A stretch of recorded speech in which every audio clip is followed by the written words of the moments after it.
Hey guys, it's me, Greg. Today we're going to talk about the software from the Microflight Advanced Engine Sensor. I don't know how the screen is going to come out, but in any event, first thing you'll do is open the program and you'll get this box. On this box across the top, you'll see different things: engine module, display module, the COM port, register it, and about. If you hit about, it'll tell you what version you have. If you hit register, a little box will pop up and ask you to put your name and the serial number and all that stuff in it, then it'll email it to Steven. The COM, it'll find where you plugged your USB into, so if you're not communicating with your display module or your engine box, you might need to change this COM. When you hit that, a little pop-up signal will come down. The engine module and display module are both self-explanatory. Each one lets you set different values for things. So for example, let me just see if I can scroll over here. If I hit engine module and I hit click, box comes down and you can see where it says configure, update firmware, get firmware. You go to configure, you can do this in the engine module as well, and a little box will pop up. Right now a box popped up saying I don't have my USB in place, so let me get rid of that.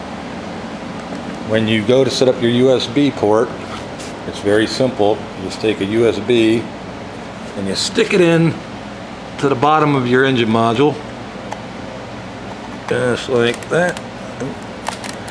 When you do that, if you noticed, I've got the data acquisition cable over here removed.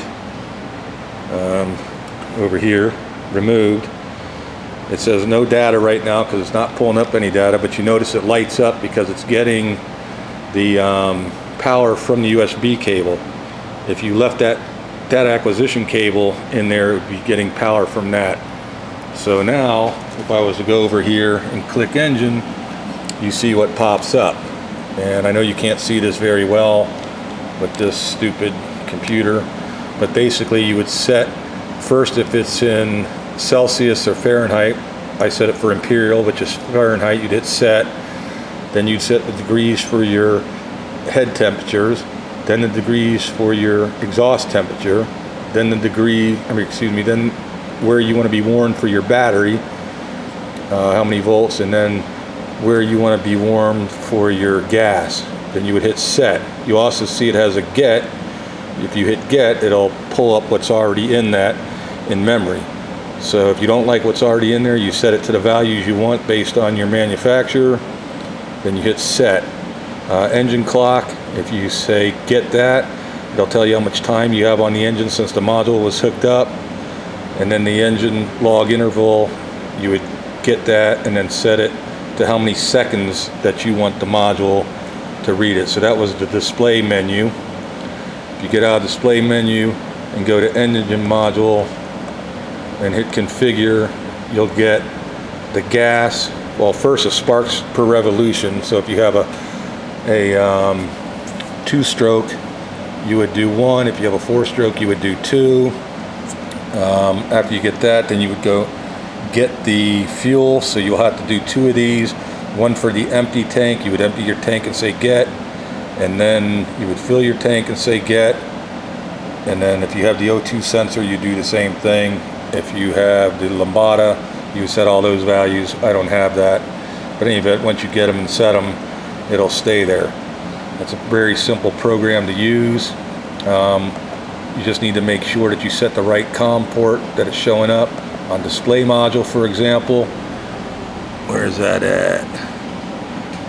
Test device. If you see on there's a little thing that says test device. If I hit that, I can actually go over here and let's just look at this for a minute. Everything says 0 and except for the temperatures because it's a little warm. But let's just say I go over here and I go to the altitude where you just saw it was 0, and I move that up. Okay, that says 8911, so 8,911 feet. I can now see it's over there on 8,908 feet, and that's what it says on my screen. I'm sorry. Anyway, so you can just check each part of that unit to make sure it's working. That's not going to set any values. It's not going to keep them. It's just so you can test the module.